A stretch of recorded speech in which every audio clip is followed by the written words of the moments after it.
So in today's lesson, we'll be going over apostrophe use. So there are two main uses for the apostrophe.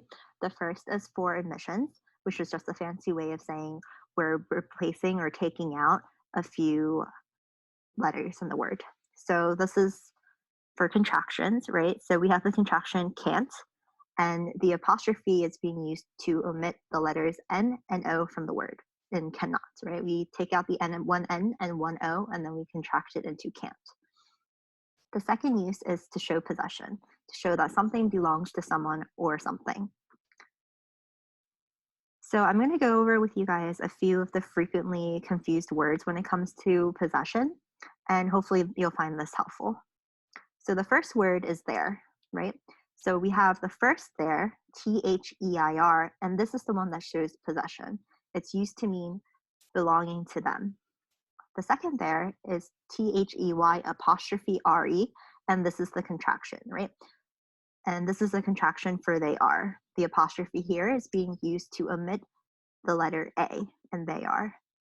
And then we have the last there, which shows location or position. Your jacket is over there. So it shows the placement of your jacket.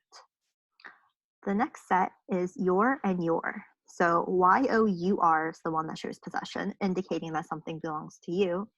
And Y-O-U apostrophe R-E is the contraction for you are.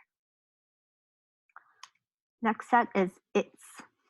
So I-T-S with no apostrophe is the one that shows possession. So it indicates that something belongs to a thing. And then you have IT apostrophe S, which is the contraction form for it is. And then you have this ITS apostrophe. So this is literally a trick.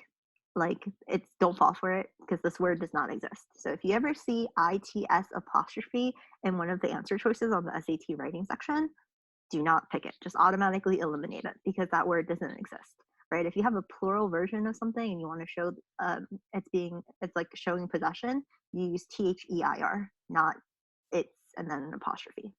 So yeah, just like engrave that in your memory, that ITS apostrophe does not exist in this world. And here are some final notes about apostrophe use and possession errors. So first, adding an apostrophe S does not make a noun plural. It's only when you add the letter S or the letters ES that a noun becomes plural.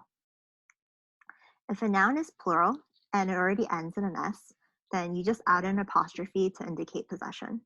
So an example would be the dog's bowls are in the dishwasher. Because we're showing possession for the plural noun dogs, which already ends in an S, we just add an apostrophe.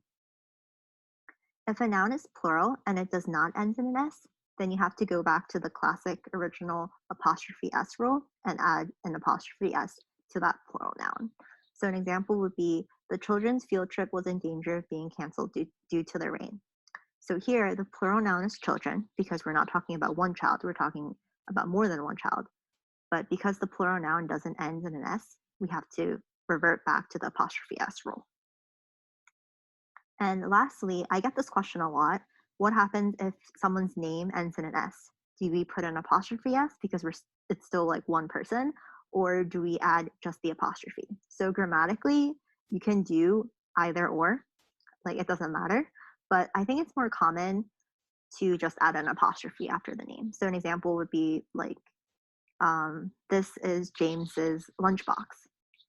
So we would just say James and then apostrophe instead of saying James apostrophe S. But again, both are right.